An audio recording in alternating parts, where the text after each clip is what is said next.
Hello and welcome to Todd Talk, where insight meets inspiration. I'm your host, Todd Hiller, and I'm an author, speaker, and longtime community leader, here to guide you on a journey towards fulfillment and balance. In every episode, we'll explore ways to fill life's emptiness, helping you uncover practical tools to create harmony, purpose, and happiness. Whether it's thriving in your career, nurturing personal growth, or simply finding joy in the everyday, Todd Talk is your space for real conversations and actionable advice. So let's thrive together, personally, professionally, and beyond. This is Todd Talk, and I'm thrilled to have you here.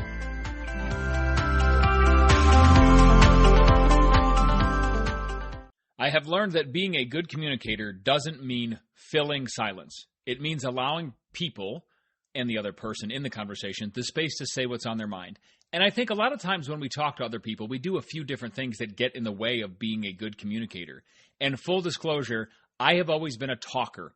My mom always jokes that I was born talking, and between podcasting and public speaking and teaching, I do love to talk. If you will listen, I will happily fill up some space with words. But I think a big part of that is actually the point I'm trying to get at. It's not just about filling up the silence with words. It's about creating a comfortable atmosphere where people can truly have this give and take and this talkative and this communicating situation that goes both ways and works both ways. And we do a couple different things. I think one of the things we do is we try to give people a quote-unquote give them an out. I think sometimes we soften our own experiences because we don't want other people to feel like we're trying to say we've had it worse or we've been through more or we've suffered more. And we do this, well, I know other people have it worse, or I don't want anyone to think, and we trail off. But why do we do this? I think a lot of times we're trying to protect everyone else's feelings before we've even shared our own truth. And if you are close with someone and you care about someone, you never want them to think that you're downplaying a tough situation they've been in. And this is something that I've struggled with and that I had to work on. Not that I always wanted to downplay other people's feelings. I don't mean that portion. But I mean that a lot of times I would feel the necessity or feel the need, and I thought it was a necessity, to keep talking and filling the silence even when other people had said something. And I didn't allow them space to let what they had said hang and resonate and for it to be heard. I immediately wanted to say, I have a story like that too, so they would know I was relating to them. But that's not always helpful. And I think when I noticed this, then I started going too far the other way. I'm like, I don't want to say this. I don't want to tell this story. I don't want to share because I don't want them to think that I'm trying to compare my situation to theirs or say that I had it worse or I have suffered more or I have a better story or anything in between. But one of the difficult parts about this is then we end up kind of shrinking our whole scope and our whole circle of communication, and it makes things a lot worse. So acknowledging your own personal experience doesn't invalidate someone else's. Two things can be true at the same time, and I've said this before. Like your pain, or in this case my pain, doesn't erase theirs, and their pain doesn't erase yours. Or your great story, or your great moment, or your funny story doesn't replace or isn't meant to outdo the other person's, and theirs isn't meant to outdo you. It's just how communication works. And one of the most pressing things on my brain when this happens is, don't say something that's going to stop the communication or stop the conversation. Don't say something that's going to make them upset. And if you know me, as much as I am a great talker and I like to speak, I am also sometimes an overthinker. And if you know me well enough, you're probably chuckling. You're probably like, you're sometimes Hiller, sometimes you're an overthinker, all the time. But I'm getting better. I'm doing my best to work on it. And along with that, I've also done a lot of work in communicating over the years. And I've done my best to try to make sure that I'm not forcing the transition. I'm not just saying, I'm going to edit what I say and I'm going to edit, and kind of hold back on what I'm actually going to enter into this conversation because I'm worried about the other person or I don't want them to be upset or think I'm trying to quote-unquote outdo them. But I realized I wasn't just editing my words. I was editing other people's answers too based on what I was giving into the conversation and not really allowing any room for the conversation to grow or expand. When I would talk to someone, I would always give them like options in their question instead of just asking a question. I would say, did you enjoy the party or was it too crowded? Or, was it too busy? Or did you not have a good time because it was noisy? Instead, I worked really hard to just ask, how was the party? And leave that open for them to answer because it is their question to answer. I don't need to lead them down one road or the other. I want to actually know. And I think giving them choices kind of made it so I was sort of boxing them into like one or two programmed responses. And so I didn't want to do that anymore. And this, this can apply to a lot of different questions. I would say, are you upset because ... Or are you upset because you didn't do well on your test? Or are you upset because you didn't find what you're looking for at the store? Are you upset because I said this? Are you upset because you had a bad day at work? Or was traffic crazy? Just just ask them, how are you feeling? How are you? Hey, are you doing okay? Give them that open-ended question and allow them to room and the space to answer. You don't have to give them options. And sometimes I think we want to do this because if it's a situation where you're talking about an ongoing event, we want to make sure, a lot of instances, that the other person knows we were listening to the conversation beforehand or the day before, and we remember what they told us, and we can bring that into the conversation. And then that becomes a big run-on sentence of, oh, did you have fun at the party, or was it too crowded and too noisy like you mentioned the other day you were worried about? Or, hey, did you have fun on your trip? Or did you enjoy that restaurant you went to? Or was it like that one bad review you read that you mentioned the other day and made you worried and hesitant about, not going because the food was going to be bad, and on and on and on. And you just run yourself into this corner where they don't have much of a choice to answer with their own words. They're just going to try to pick out one of your responses and feed that back to you. And by doing that, a lot of times I realized that every extra suggestion I was giving someone, I was subtly telling the other person what answers I thought were acceptable. And that's not what I wanted to do. Certainly not. I wanted to truly hear how they were feeling, but I also wanted them to know that I had been paying attention and I knew what was on their mind, or I knew some details about the situation. And sometimes people will just agree because you've already offered them a suggestion or an answer, and they're like, yep, that low-hanging fruit, I can pick that one. That will shut them up. That'll make them be quiet. And the conversation kind of just gets stunted and kind of comes to a halt. And the other tough thing is that when you do that, sometimes they'll feel like they don't have room or space to tell you what they really think. They just think you need one of those answers, and that's what you're expecting, so they don't actually expound and tell you what's actually on their mind. And one of the big things I had to learn is that silence is part of communication. And again, I'm a talker. I can fill the silence whenever any of it shows up. But it took me a while to learn, and I have learned, thankfully, that not every pause needs to be filled. One of the most beautiful things in this world is finding someone who you could sit in silence with and just happily be quiet for a while. And whether it's sit outside and enjoy being outside, or go for a drive, or just sit together and just be together and not worry about having to fill up the empty space with a whole bunch of words. And sometimes this is also important because people need time to gather their thoughts. They need time to put together what they're going to say. Not everyone is a fast talker, full-time communicator. They can spit out exactly what's on their mind. Sometimes people just need a second to get their thoughts together. And if we rush in to rescue the silence, I think a lot of times we interrupt the truth that's about to happen or that's about to be spoken. So I want to encourage you to become comfortable waiting, especially when it comes to conversations. This is a scenario we've gotten really bad at as people in society, just waiting in general. We want social media to be immediately available. We want everything to happen right away. We want all these things to be happening right now and immediately available, and this kind of instant gratification mindset that we've developed. And it really takes away from our ability to wait in lots of situations, and conversation is no exception. And another place I've really seen this play out is in leadership, because I have a sticky note on my desk that says leadership is listening. Because lots of times leadership involves more listening than it does talking. And sometimes that's a hard skill to master, because as leaders, especially when we are elected or put into a position of leadership, we are expected to be the ones to quote-unquote lead, to give direction, to tell people what's up, to tell people which way to go and what they're supposed to do. The fine balance is remembering and making sure you listen sometimes more than you talk. And this applies to parents, to coaches, to fire officers, to business owners, anyone leading another person or another group of people. And I have experienced some leaders in my day that were just horrendous. They would walk into a room and say, here's the problem. Here's my solution. Any questions, or does anybody else have any feedback? And when they approach it that way, the people immediately shut down and immediately say, I don't have any input. Like, you already solved the problem. There you go.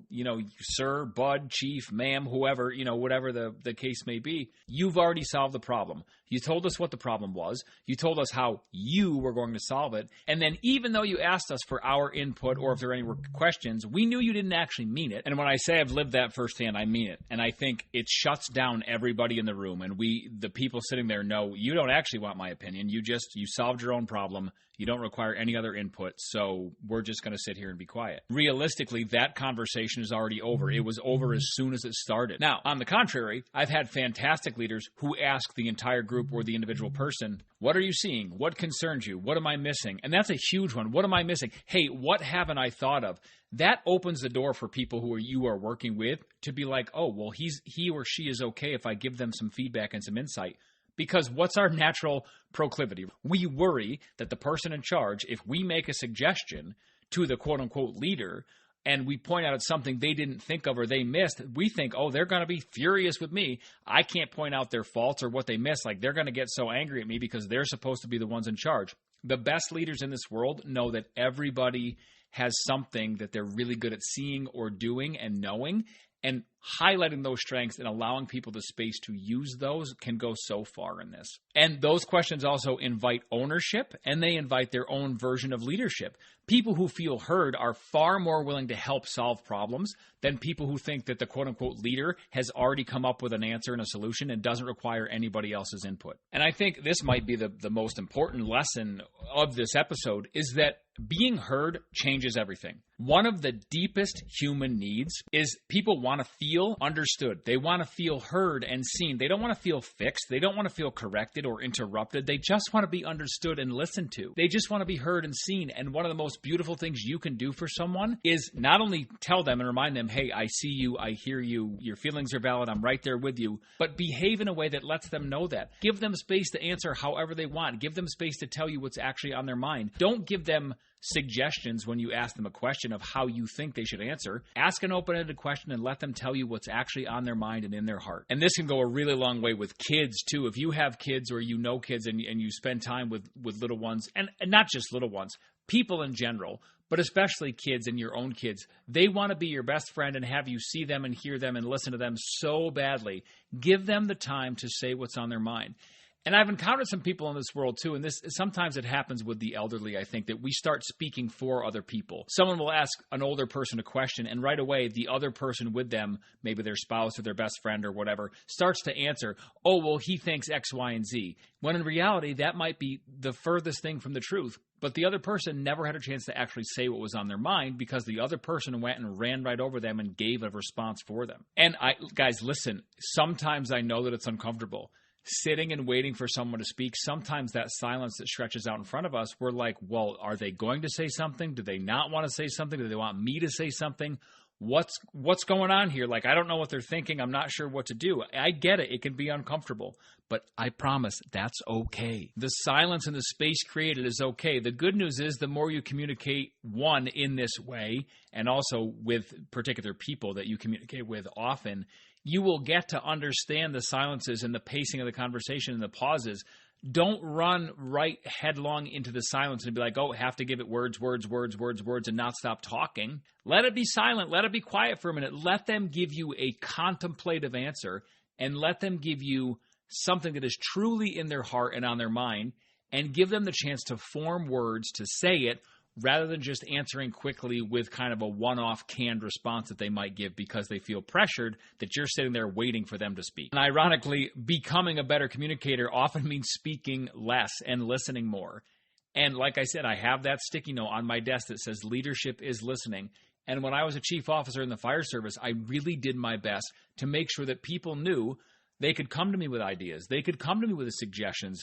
Just because I was the one in the white helmet in charge doesn't mean that I had every single best idea in the world, especially given the fact that some of my friends in the department and some of my fellow officers have been in the fire service for just as long, if not longer than I have, and they've seen some stuff and they know some things that have worked in the past. And I was always willing to let them be like, hey, Chief, why don't we try X, Y, and Z? Awesome, try it. Let's see how it works. Being closed-minded when it comes to communication is one of the most difficult hurdles to deal with when you're dealing with another person.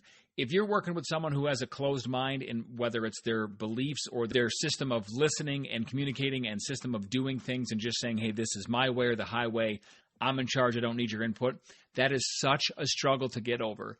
I would say that it's even more difficult than dealing with people who don't necessarily have as many skills as you.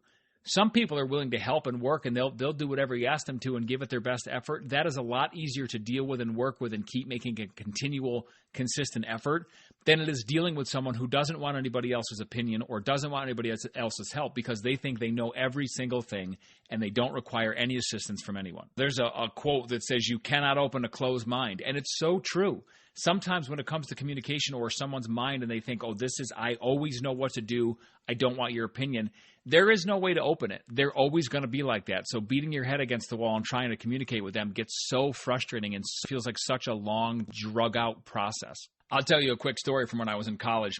So I'm a storyteller. You guys know that when it comes to public speaking or my podcast, or just if you've ever talked to me in person or on the phone, I love to tell stories. And sometimes I give them a lot of detail. Sometimes I give them unnecessary detail. You can ask someone who talks to me every single day. They can ask me a simple question, and I'll give them an answer that's like 9 paragraphs long. And then at the end, they're like, okay, that's awesome. Thanks so much for all of that. And then they have to re-ask the question again because I didn't actually answer it. And I apologize for that. It's just part of who I am. It's part of that overthinking and kind of over-answering and being a talker. But I promise I am working on it. I promise. Hang in there. Please and thank you. I'm working so hard on it. But a quick story from college. I was telling a story one day about something that happened at home, and it was fairly early on in my college career. I think I was maybe a freshman or a sophomore. And I was with a group of friends, a group of people, and, they were all mixed. Some were upperclassmen, seniors, juniors, freshmen, sophomores, all a big mix. And I was telling the story, and when I got done, some girl was like, oh, my God, get to the point. I can't, I don't need to know names of people that this happened to. Just make it funny and get over it, and just be done and be quiet. And I'll admit, at first I was like, okay, well, that's not great to hear. But my friend Scott, who still to this day, I remember we were standing, I can picture it in my brain. I can remember where we were standing and all these details. And he said to me, I love Todd's stories. And he said he is one of the few people I know when he tells me a story or tells us a story, he gives us details that actually paint a picture about the story. He doesn't just say, oh, this is supposed to be funny, here's this funny thing, and then expects everyone to laugh, or here's this dramatic thing and expects everyone to be wowed or, oh my God, standing with their mouth hanging open. He gives us details. He gives us names and places. He's like, it feels like an actual story that I can step into and feel and live and be part of. He's like, and I would rather that 7 days of the week than somebody who's just going to spew a story at me with the expectation that I'm going to think it's great, even if there's no details in it. Now, the caveat to that is I am still working on not over-answering. I still catch myself trying to explain too much or giving someone an answer before they've even had the chance to find their own words. But I am working on this, and every time I remember to leave a little more space, the conversation gets better. And I think that communication is one of those things, one, that takes consistent work, and we have to work on consistently and constantly. And two, also is something that you can always work on to help better yourself. And it doesn't mean you're a bad communicator now. It doesn't mean that you're not good at speaking or listening or having conversations or you're not a good friend or ally. It just means that it's one of those skills, I think, that can always evolve based on lots of things. The way we communicate has evolved lots over the years. When I was 10 years old, I couldn't text a story to my parents. I had to tell them because cell phones didn't exist. Well, I mean, they probably existed, but we didn't have them. By the same token, I mean, that's a big, like a technology example, but along the lines of communicating, also lots of things also change in other people's lives.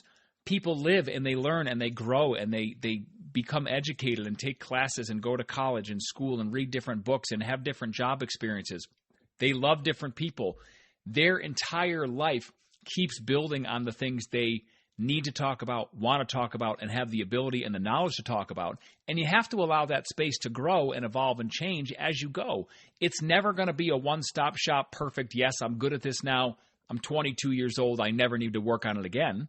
As you live and learn and grow and new things happen to you and you live through different things and the other people in your life live through different things and different places and different sad things and funny things and happy things and joyous things, all those things they have to celebrate or be sad about or work through or push through or get through, they add to their life experience and they add to, one, their ability to listen and communicate, but also their need to communicate to someone what they've been through, what has happened to them. So allow yourself the time and the space and the permission to keep getting better at this. You don't always have to be great at this. You don't always have to say, I am the best communicator in the world, period. Today is, this certain date and this time. I never have to get better. I'm never going to get worse. That's not how it works. We as people always have to work on our social and communication skills. It's one of the things that makes us human is we know how to speak, we know how to relate to people, but we can always have that grow and evolve and change. So sometimes I give you guys little challenges or little homework, right? So my challenge is today, try asking one less leading question. Tell your truth without apologizing for having it. Let someone finish their sentence before you finish it for them. Don't give them a whole bunch of options. Just allow them the space to answer and the time to answer. You might be surprised by what you learn when you stop filling every single empty space. And as we close, you guys, I just want to remind you, communication isn't measured by how much we say. It's measured by how much room we leave for someone else to be heard. And if you have heard this podcast today, thank you so much for your time and lending me your ears and your time while you're working or driving or walking or just hanging out. I truly appreciate the time you take to listen. I truly appreciate your thoughts, your insight, and your feedback. I appreciate just every single one of you listening out there, whether this is your first time or you are a veteran listener. Thank you from the bottom of my heart. If you don't already follow me on social media, please go ahead and do so. I am at Todd W. Hiller on TikTok and Instagram. I am Todd W. Hiller on LinkedIn, and you can also follow this podcast so you don't miss any updates as new episodes drop. Wherever you are in the world, my friends, be well, take the best care.